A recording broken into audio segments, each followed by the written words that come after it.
Have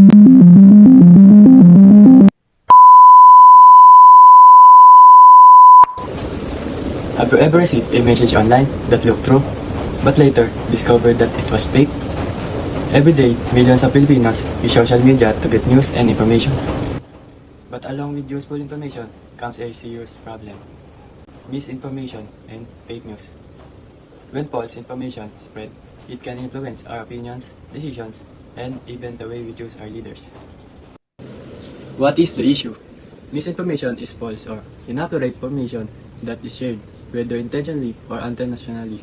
It can appear as fake news, articles, edited videos, misleading photos, false claims, or posts taken off context. This issue becomes especially dangerous during elections and important national events because people may make decisions based on information that is not true. Why does it matter?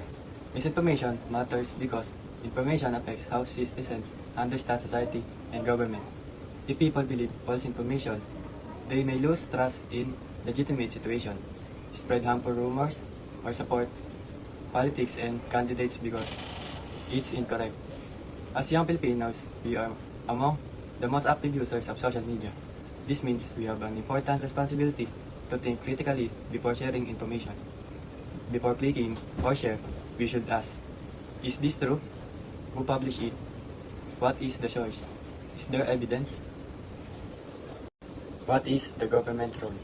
The government has an important role in addressing misinformation. Government agencies should provide accurate, accessible, and timely information to the public.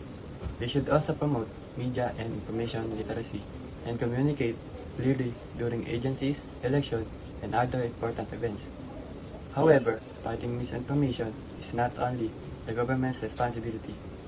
Citizens, school, social media, journalists, and communities must also work together. The government should protect the public from harmful disinformation while also respecting freedom of expression and the right of Filipinos to access information. What can the youth do? As young people, we can make a difference through simple action. First, verify before sharing. Second, check information using reliable and independent sources. Third, immediately believing sensational headlines, edited videos, or posts that are designed to make us angry or afraid. Fourth, respectfully correct false information when we have reliable evidence.